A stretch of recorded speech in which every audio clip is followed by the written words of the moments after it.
a friend said to me, "That sounds like chronic fatigue syndrome," which I'd never heard of. I was shocked. My parents trying to find solutions in my head, but we were just lost. I always believed I might get out of it, and that's what I was fighting for.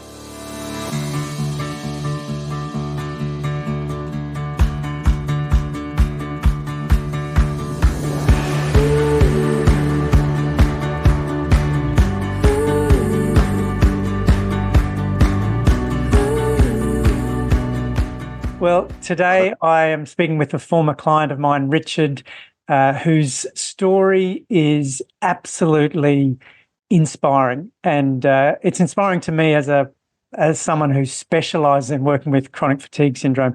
And I know that Richard's transformation from going from 13 years bedbound with chronic fatigue syndrome to where he is today has inspired countless other people as well.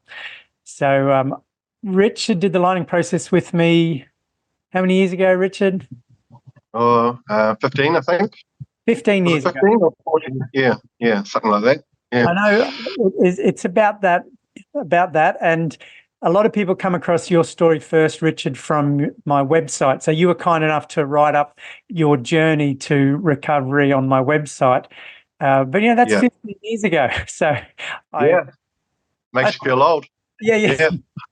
Well, I thought it'd be nice to touch base with you and, what is life like 15 years down the track from someone that was, severely ill with chronic fatigue syndrome. So I hope that this story, inspires other people as well. So thank you for your time, Richard.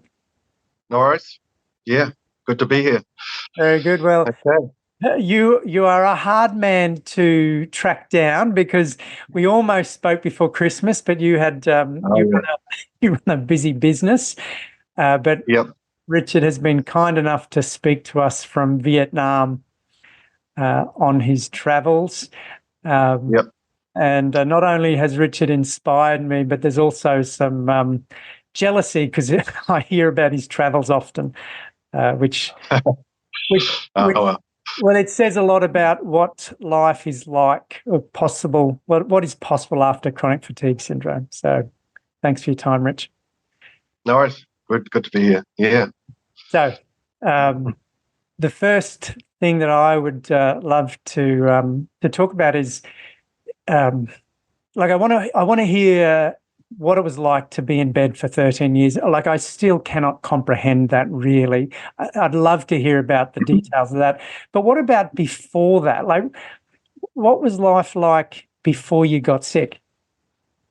But before I got sick, I just was a normal, was 20 up to about 21. I just was a normal young guy who thought he was indestructible and crazy about surfing, crazy about lots of sports, but surfing took pride of place. And, I was just a happy, fit young guy and trying to get as much out of life, probably living a fairly selfish life, but, that's what I was doing. I actually got chronic fatigue while I was studying, and I was actually studying, thinking of being a priest. But that wasn't to be. But at that point, I was just a really healthy young guy and right into sports, socializing, and I thought I was pretty impregnable. Yeah. And then what happened? I was at this Bible college and I got a flu, and it seemed particularly heavy, and it knocked me for about 3 weeks. Doesn't sound that long these days after people have COVID and stuff, but it was back then. And then I slowly got better, and I waited till I was sort of pretty good, and I went out for a game of touch rugby with friends, and I just had some sort of relapse, and I didn't know what was going on. I came back and it seemed like I had the flu all over again, maybe a little bit different. And this time I think it knocked me probably a little bit more physically. It was the physical. It wasn't the blowy nose stuff that was horrible. It was just massive tiredness, So I just lay around again for a couple of weeks and didn't think too much about it. I wasn't worried because I did think I was impregnable, and then got better, and again went out for a game of touch, and same thing happened, just like that. And that happened for about 6 times, and I was worried by that time, of course, but had no idea what was happening. And suddenly and in the end, I just didn't get better. I just seemed to stay at this low level of energy. And a friend said to me, that sounds like chronic fatigue syndrome, which I'd never heard of. And so, off to a specialist, and she said, classic case, you've got chronic fatigue syndrome. And, I was shocked. I was really, what, and she said some of the things she told me were pretty hard hitting for a young guy about how it can last years and years and all that. So that's how I got it. And then after that, I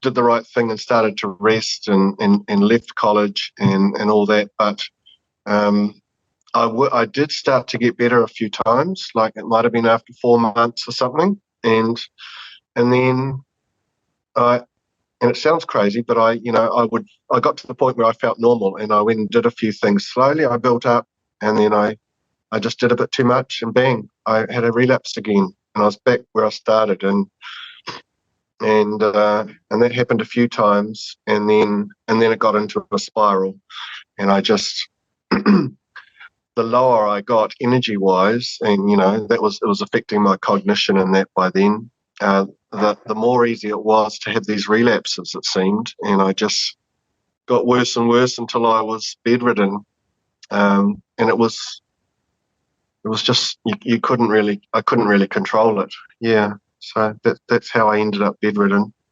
Yeah, and by the time I got bedridden, I was terrified. I was terrified, and so I really. Yeah. Do you want me to carry on about how it was? It sort of goes into how it was during. Yeah, love to hear it. Okay.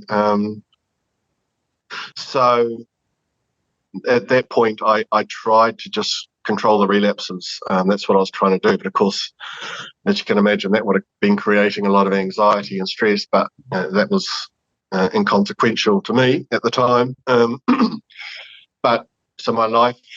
I mean, I think the first year or two, I was trying to control my circumstances so hard. I hardly ate. I looked like something out of a Nazi war camp or something. Just no muscle, no fit, just no muscle, just bone, and and we seemed to find a bit of an equilibrium. But I did have, I think I had more relapses at times, but.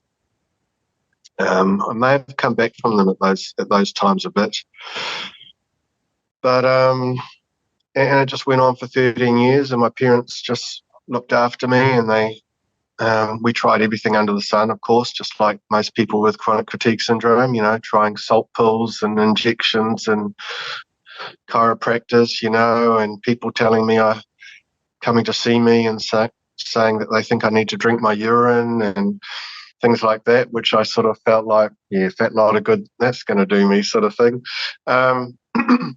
Yeah, and by that stage, I just had to live in my thought world. Opening my eyes hurt if I did it for long, and I couldn't read things, and that it would just hurt too much. It hurt my brain. So it wasn't just my muscle function. My muscle function was very, very limited. But my cognition, almost you notice that more.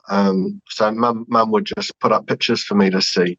That was a lot easier for me than reading, because actually, even though my cognition and everything wasn't working, I was still totally awake, and I was bored out of my skull. I was so bored in bed. My brain was very bored. So. But I couldn't read. I couldn't take in information. So all I could do was just, find things that interested me a bit, like pictures and stuff. And I just we did try things and that, but I lived for 13 years like that. At one point I had an epileptic fit in bed, and that actually snapped both my hips, but that wasn't picked up by the medical people that came to see me. So I actually lay in bed for 8 years with broken hips. It was pretty painful, but they just said, no, it's just torn muscle. And I said, well, I think I can hear clunking around down there. Like it felt like, bones crunching and that, but no, just muscles, because they didn't pick that I could break the bones having a fit, but I had. And I guess the most strenuous thing I did was hopping up on the commode, and that was probably once every 3 days or something, because of course that function wasn't that good. But and that would absolutely exhaust me, and my body would sweat afterwards for hours. Mum would just wipe me down. So that's and my life just became a day of repeating over and over again the cycle, trying to get enough food into me, trying to get enough sort of stimulation just to make me not go crazy, and living inside this, my parents trying to find solutions, me trying to find solutions in my head, but we were just lost. We didn't know how to treat. We went into hospital, Auckland Hospital, and the head doctor there said to me, look, it's just a new disease, and we don't know what we're dealing with. He didn't knock it or anything. He just said, we just don't know what we're dealing with. So, and we were in the same spot. We didn't know what we were dealing with. So, I look back and think I probably, trying to control it so much was probably the wrong approach and stuff. But, I was in survival mode, and I just wanted, I always believed I might get out of it, and that's what I was fighting for. So my only way of knowing how to control it was to how to survive it was to control it, sort of thing, for that time. Yeah. I remember a phrase you used, subhuman existence. I remember like 50 years ago, it was like, Yeah, I was going to mention that. That's what it was like. That's the only way. That's the quick way of describing it. It was a subhuman existence. Yeah. I remember you, or maybe your mother first made contact with me, actually, to start some communication going. And what was really interesting was I was hearing that conversations just really weren't that possible, maybe a minute or two. And I remember either you or your mother said that if you talk for too long, you'll have a crash, and a crash for you to roll onto your stomach for a year and not talk to anyone. I was like, well, yeah. I mean, I know that. Yeah, it sounds crazy, but yeah. And then, but what was really impressive and inspiring was we would have these conversations where we'd organise a time to speak over the phone, and we'd talk for a minute or two, or maybe stretch it to 5 minutes, and you'd say, "Look, I think that's probably enough, Ian, but I'll call you when when I'm ready to speak again." And then you'd always make contact again, and we, I took you through the exact same assessment process as I would take through anyone. Like I really, the assessment process is very important, and so I was really making sure that we weren't cutting any corners. But you were just always ready, and so it took a while. The assessment certainly took a while, but there was something really. I was terrified. I was terrified while we were doing those talks, because I was, just so scared I was going to have a relapse. But I don't think I did. But anyway, And so you're in the situation where you've been in bed for 13 years. You've tried lots of different things. How did you hear about the lightning process? Do you remember that? Yeah, it was. I can't remember the girl's name, but a girl had done it and become completely well. Oh, Sarah. Do you know Sarah? Sarah, I think she did it in England, actually. But there's a girl called Sarah, and a friend of mine knew her, and so he told my mother about it. And, of course, we were sceptical. Mum was sceptical, but think she got a book. I think she got the book from via Sarah or something, and she read it and she decided it was worth looking at, and most people with chronic fatigue will know how many things you look into and you just discard them, and it's so hard to know what to try and what not to try. Yeah. Well, I remember this was before Zoom, really, and so I had only spoken to you over the phone, and it was clear that you couldn't get to a training in Auckland, so I decided to come around and see you face to face. And I remember so clearly, like it's 15 years ago, but I remember it so clearly. Your mother met me at the door, and as I was being taken down the hallway to your room, your mum was pointing out photos of you as a teenager, big buffy-haired surfer. So I was kind of expecting that. I knew we were about the same age. But it was certainly a shock to open the door of your room and to see a frail man lying there. Yeah. It was a profound experience to enter. Yeah. Right. But you threw yourself into that training, and in a way that continues to inspire me. So, can you talk about that? Can you talk about your experience of how you approach this? Like, do you remember that? Yeah.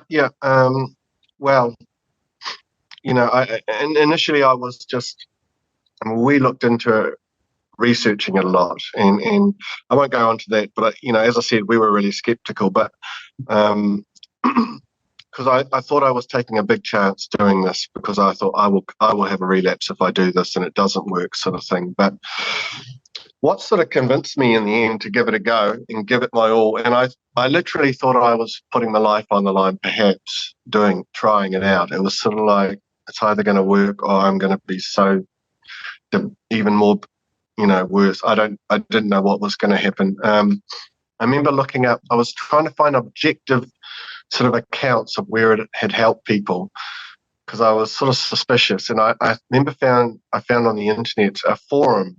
It was just a mother's forum, nothing to do with chronic fatigue in England.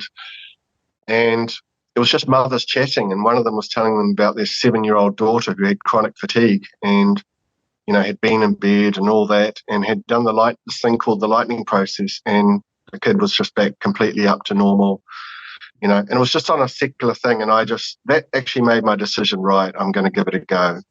I'm going to give it everything.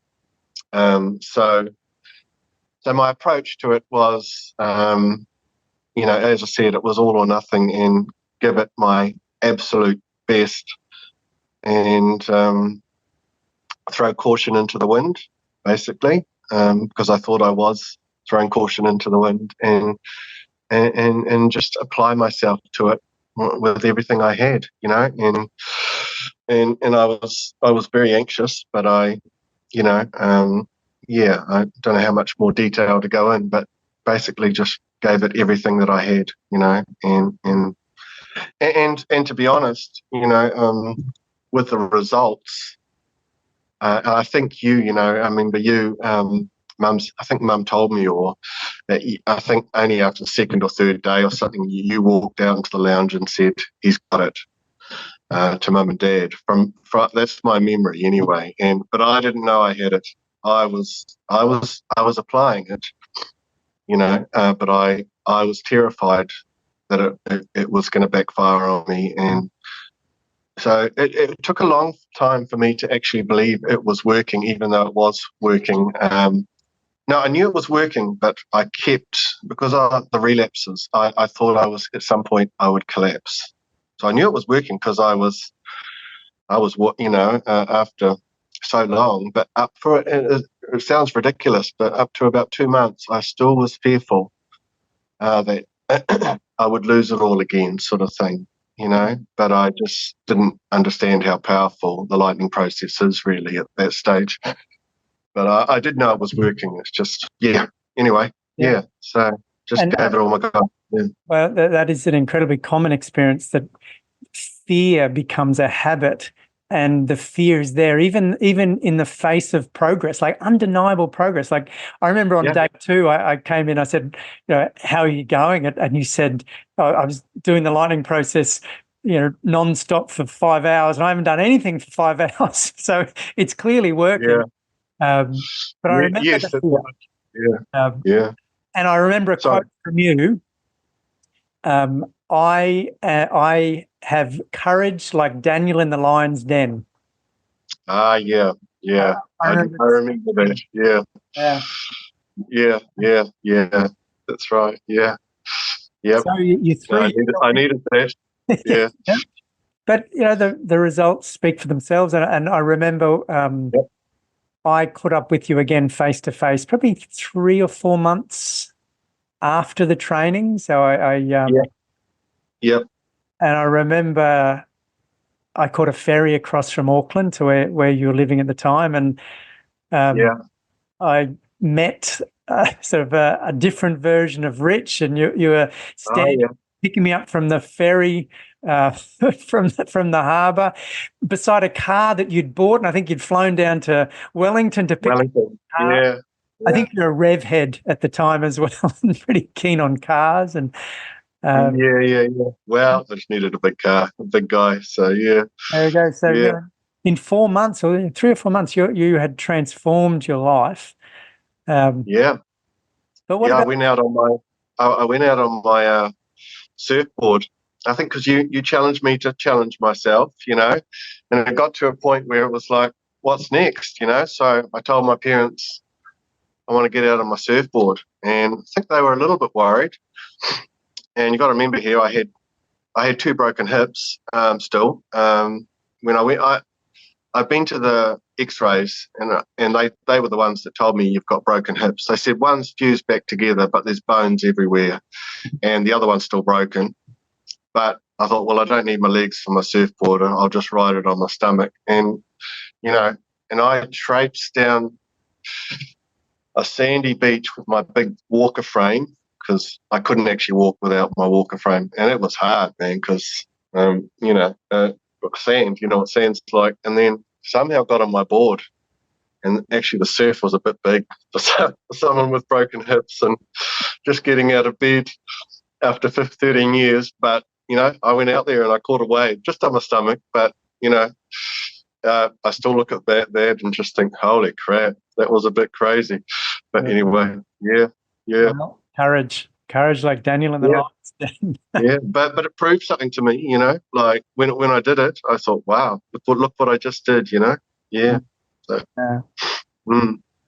so look, 15 years down the track, what are some of the highlights of life? I guess thinking from people that might be in similar situations of fatigue, long COVID, post-viral fatigue, and thinking, that maybe recovery is not possible. What's it like from the other side? What are the highlights? Well, the highlights for me, I guess the last, I like traveling. So I've traveled and traveled and traveled. I make excuses that it's for my business trip, but really it's to see the world. And I've started a business as well. I decided to go that way with my life, and got a business with antique sort of bath products and baths and tapware and stuff that I just all run from home, which is why I can travel, because I can sort of operate it from home, from anywhere in the world, really. I've got things wired so that I can do that. But yeah, and just, it was just wonderful getting back into life and seeing all my friends. And one of the nicest things was my friends all saying to me, "You haven't changed." And I think they were all expecting a warped personality from me after 13 years in bed or something, a completely changed personality. But they said, "You haven't changed at all, Rich. You're still the same old Rich." And they were so happy about that, which was really nice. So, anyone who's considering it, oh, my goodness, it's the only cure that I know for chronic fatigue syndrome, and it is a cure, and it's a quick and powerful cure. So, yeah, be a little bit emotional, but yeah. So, you know, I know people will be going through a lot of fear and doubt, but please give it really good consideration, because you know, I'm not the only one. I'm quite a good, I guess, ambassador for it. But you know, everyone who tries it that I know, it's helped them hugely. It's just turned their lives around. You know, it's just turned their lives around. So certainly inspired a lot of people. Rich, your story. Thank you. Yeah. Yeah. No worries, mate. No, I'm glad to, and you know, if I can, my stories can help some people. That's neat. Yeah. Mm-hmm. There's some really interesting discussions happening at the moment about if you think back that that first time when you got a diagnosis and a young teenager being told, or 20s being told, there is no cure, it'll take years, and there's a lot of discussion around the impact of that and the role that fear plays in sucking people down into these chronically fatigued states. So right. So I think messages of hope are critical, and hearing success stories are invaluable. And I work with people that they're fatigued, but they're still holding down a job, and they can hide it from their friends sometimes, right through to people that are bedbound. But it's useful to know that recovery is possible. Yeah. And one of the things I remember thinking is it can't be that easy.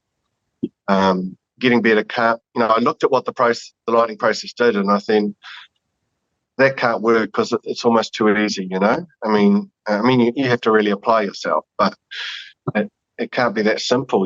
But it I've got to say it is. There's a lot to it. There's a lot to the lightning process, but yeah. So yeah. Anyway, it's changed my life, Ian, and you changed my life, mate. So, thank you so much. Yeah. Did not say too much. I'll start crying. Okay. So I'm going to put you on the spot here. Anyway. If there was one bit of advice that you could pass on, what would that be? I guess just don't look at the lightning process with cynical eyes, because I know for people with chronic fatigue, that's going to be their initial thoughts. And just please give it a go. Please give it a go. You've got nothing to lose, and you will gain everything. Excellent. That's my message. Yeah. Well, thank you for inspiring me and many others, and hopefully that people can hear your story and turn their lives around as well. I hope so. Yeah. Really appreciate your time. Thank you for giving us time from your holiday. So I appreciate that. And no worries. Yeah. Looking forward to another beer in Auckland when you find. Sounds good, mate. Okay. Thank you. Cheers. Bye, man. See ya.